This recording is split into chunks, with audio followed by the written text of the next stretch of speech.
Well, good morning. Welcome to the Corporate Roundtable podcast. I'm your host, Patrick Hanna, chairman of the Corporate Roundtable. I am so delighted that my friend and colleague, Kristin Gibbons with State Farm, is joining us this morning. Kristin, good morning. How you doing? Good morning. Good. It's good to see you. Good to see you too. Hope you had a productive week and all the things that are going on in the world. So we certainly appreciate you making the time. And obviously, I'm one of your biggest fans, having a chance to work with you for over the last, 5 to 10 years with the Corporate Roundtable. You are the chair-elect of the Corporate Roundtable. So looking forward to seeing you lead the organization in the years to come. So thanks for making the time today. Well, I definitely have big shoes to fill, but looking forward to the challenge. Well, it's a team effort. We'll keep moving forward together.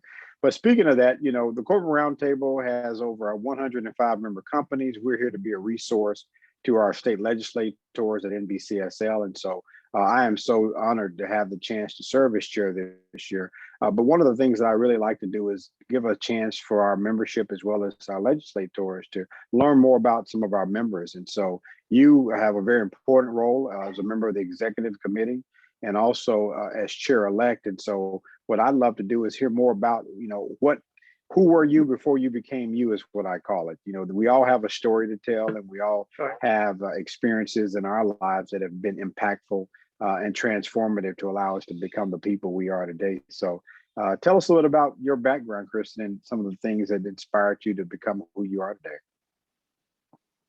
Sure. Well, first I need to give a disclaimer that I'm not speaking on behalf of State Farm. I'm speaking on behalf of myself alone, but I am with State Farm currently.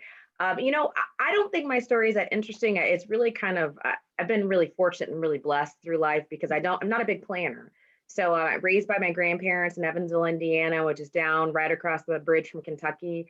I was there until I went away to college. I went to IU undergrad and didn't know what I wanted to do. I was forced to pick a major because they said, you got to get out of here. So ended up in law school, and that was a good move for me. I was in Wisconsin for that. And really, that's probably where I started to become more aware of the world around me and meeting different kinds of people and trying to be more interested in what other folks' struggles look like outside of just ours. My grandparents were both in education. I had some advantages because of that for sure. But it's I don't know. I mean, I'm not sure if that gives you what you need, but I'm happy that life turned out the way that it did. I started off thinking I was going to save the world as a lawyer. Thought I was going to do that in some sort of public interest practice or, something that seemed more good and kind. And that wasn't the path that I took. It wasn't something I could handle emotionally, to be quite honest. It just was too much pressure, kind of really being in charge of people's lives. And really the stakes were so high. And so I had to find some other ways to engage. And I've been really, really lucky working in government and then now working in the private sector, finding those avenues where it still can be impactful on our communities and other communities that have been marginalized. And I'm grateful for that. Well, that's well said. I mean, you've always struck me as a very humble person, and you have a very unique experience, and we all do. And so I think a lot of those things that you just talked about in your past and your background help shape you to who you are, to the leader you are today. And so thanks for sharing that. And to your point about practicing law, they don't tell you what it really means when you're in law school. There's so many different avenues to being an attorney, whether you're a corporate attorney or whether you are outside counsel or you're running a small practice. It's a very unique profession, and definitely can appreciate how you frame that. When you talk about— Well, and I don't know about you, Patrick, but I didn't. Oh, sorry. Sorry. I was just going to say, I don't know about you, but I didn't know any lawyers before we went to law school. So, I mean, it's really a unique experience just getting to know people and what the practice actually looked like, because I didn't know any. So. Yeah, it's a good point, because you think that, when you go to law school that they give you the tools to be a lawyer, but you really don't learn how to be a lawyer until after law school, I think. And so I agree with you.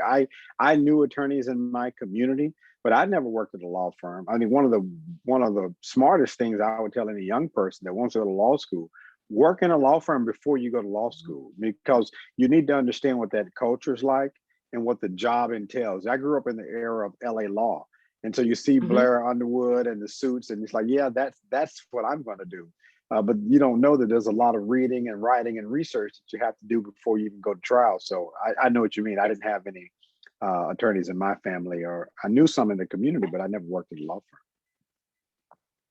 firm. When you think about NCBSL, tell me why NCBSL matters to you, Kristin. What do you see the most value that you receive, and as well as the organization you represent receive from being a member of the Corporate Roundtable, and particularly, why does NBCSL matter to you?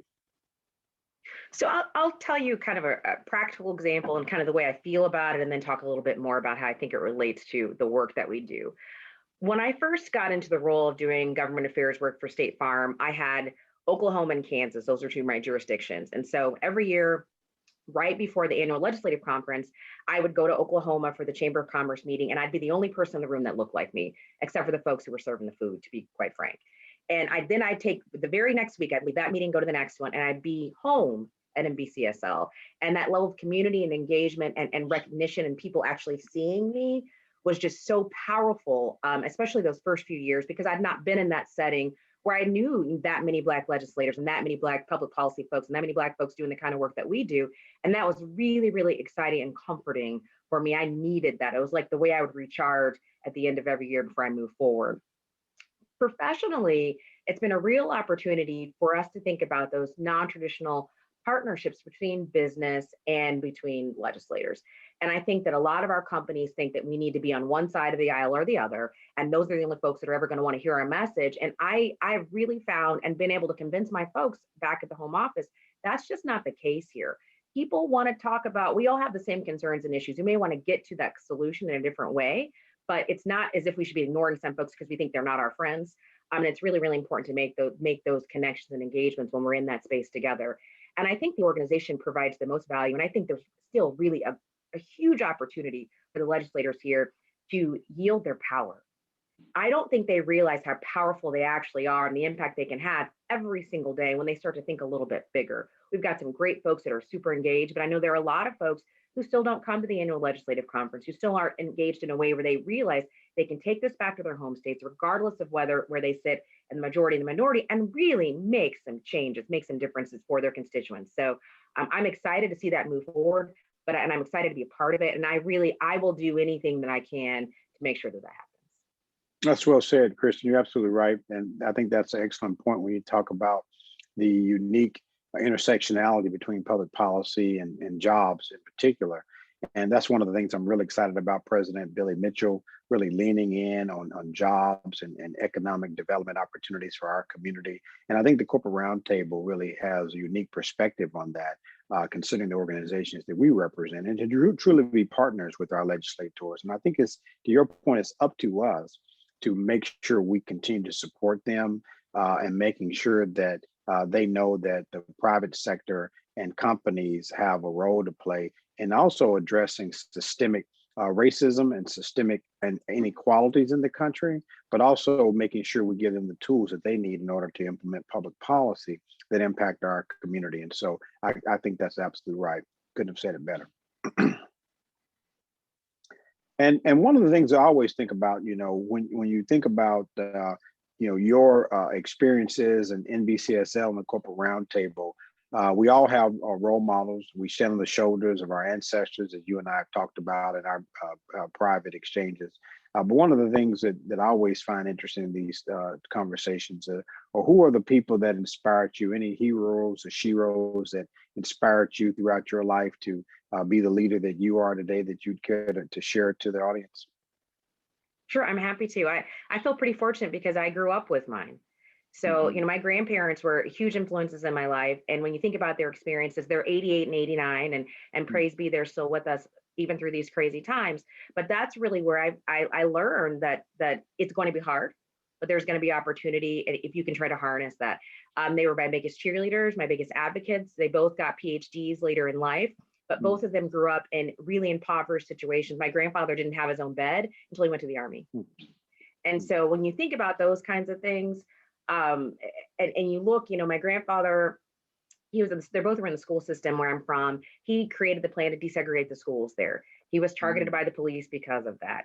He has been advocating on behalf of Black people in our community since before I was born. And that to me was just a real important thought, and a really important thought as you think about legacy. So if I'm being honest, because I'm middle-aged now, but growing up, you don't think in that big space. But as I get older, do we have to say that really now, Kristin, that we're middle-aged? Do we really have to say that now? It's the truth. And it's good because that means we're going to make it to 90. So that's what I'm trying to do. Um, Amen. but I mean, it's the truth. But I've begun to think in that way and think about things that he's done. And when I talk to him, the things that I tell him about, they're always things trying to make him proud because of things he taught me. So you always want to bring somebody along with you. You always want to, let people know what you have. There's no big prize that's just for you. And that's been really, really exciting for me. And the same with my grandmother, she's told me some stories about being poor and just being dark complected. And so talking about how she had to sit in the back of the classroom and now she had to fight through that, how when she performed in the plays in school, and this was in a Black school, the dark kids did their play during the morning, couldn't do it at night, and all those things, and trying to manage that, and still graduating from high school at 16 and going to college and being a founding member of the sorority and everything, all those different things, but she just kept going. And I saw that in both of them. And I'm so grateful that they paved that road for me. And I'm so grateful they didn't give me a lot of choices.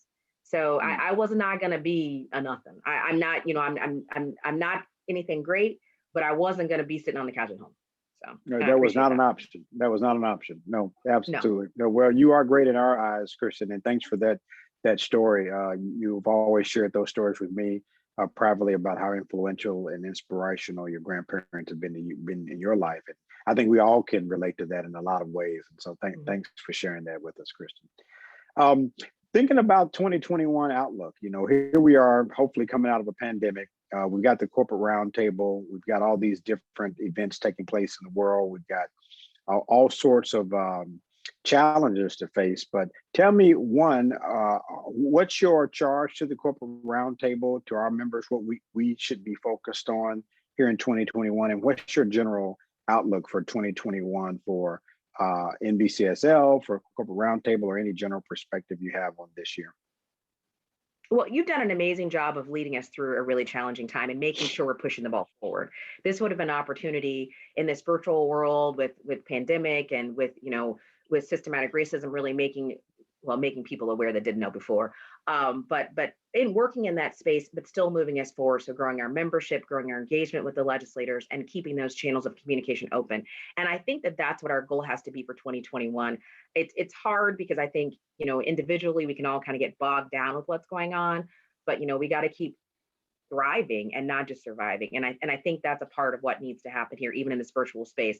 I'm so hopeful and heartened by the fact that we have been able to evolve, and we have, I know we talk about Zoom fatigue and all those sorts of things, but we're still moving and we're still able to engage. And the switch was really fast to be able to go from, what we used to do to this new virtual space. So I see that as our charge, to make sure that everybody's still on their P's and Q's, to make sure we're still have a level of openness, engagement with the legislators and with our colleagues that we've had throughout the years, even in this virtual environment, because I don't know that we'll be back together in a way that we want to be in 2021. I am prayerful, but I just don't know what's going to happen, but we just got to keep moving forward. So I hope, I've seen NBCSL do the same thing. We had the annual legislative conference. There have been other conversations and meetings that have happened. So nothing shut down. And really, you could have taken that time to say, you know what, it's too quick. We can't do it. So we just got to keep moving forward. That's well said, Kristin. I thank you for your kind words. It's been a team effort. The executive committee on the corporate roundtable has been very supportive of ideas and opportunities to continue to build together. And President Mitchell is going to bring a perspective that I think this organization is going to really be in a transformational space this year. So I'm so excited to get a chance to work with him. And I hope we are able to meet in December in Atlanta for our annual legislative conference. So I will remain hopeful and prayerful with you as well. But on behalf of the corporate roundtable, Kristin, thank you for all that you do for the CRT. We really enjoy working with you and appreciate your leadership. And thanks for making the time to be on the program today. Thank you. This was great. A great idea and a lot of fun. I appreciate it. Thanks, Kristin.